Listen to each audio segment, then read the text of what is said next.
finales de 1969, los Beatles estaban al borde del abismo. Para el mundo, eran todavía el grupo más grande de la historia. Nadie podía imaginar que aquella máquina imparable de creatividad estaba a punto de desarmarse por completo. Pero puertas adentro, la realidad era otra. Discusiones constantes, abogados en cada rincón, contratos que enredaban todo y, sobre todo, un clima de desconfianza que parecía imposible de revertir. Paul McCartney era, quizás, el único que todavía creía que había esperanza. Él no se resignaba. Para él, los Beatles todavía podían salvarse. Intentaba mantener la ilusión de que, a pesar de las peleas, todavía quedaba una chispa encendida. Su propuesta era clara: volver a los escenarios, aunque fuera de manera pequeña. No hacía falta una gira mundial ni estadios repletos. Paul pensaba en conciertos íntimos, casi secretos, que sorprendieran al público y les devolvieran esa conexión con la gente que los había llevado hasta la cima. En su mente, eso podía ser el antídoto contra la distancia que se había creado entre ellos. Pero la respuesta fue devastadora. John Lennon, George Harrison y Ringo Starr no compartían esa visión. John, en particular, ya estaba con la mente puesta en su nueva vida junto a Yoko y en proyectos personales.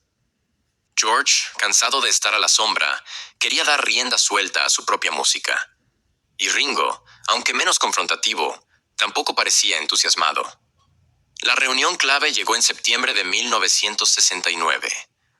Paul se sentó con ellos y expuso sus ideas con pasión, convencido de que todavía podían encontrar un camino en común. Imaginaba un renacimiento, una etapa nueva para la banda. Pero lo que encontró fue silencio, indiferencia y frialdad.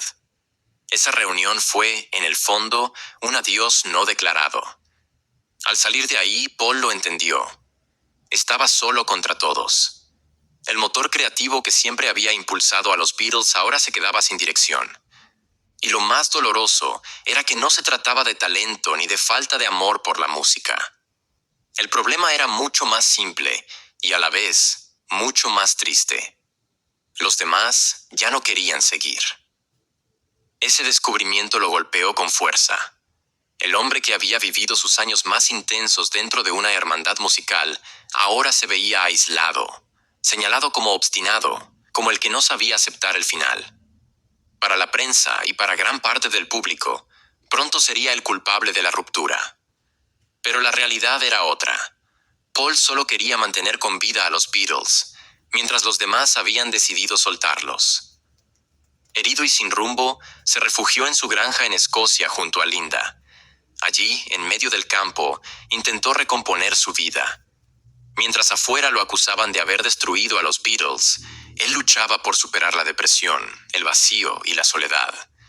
En esas jornadas grises, encontró consuelo en lo más básico: su familia y su música. Con grabadoras caseras y un puñado de canciones, empezó a dar forma a su primer álbum solista. Ese aislamiento fue mucho más que un retiro. Fue una especie de terapia. Cada acorde, cada melodía, era un intento por encontrar paz en medio del caos.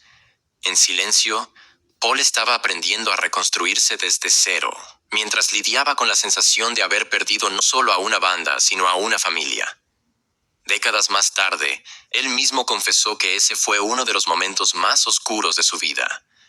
Porque no se trataba solo de perder a los Beatles.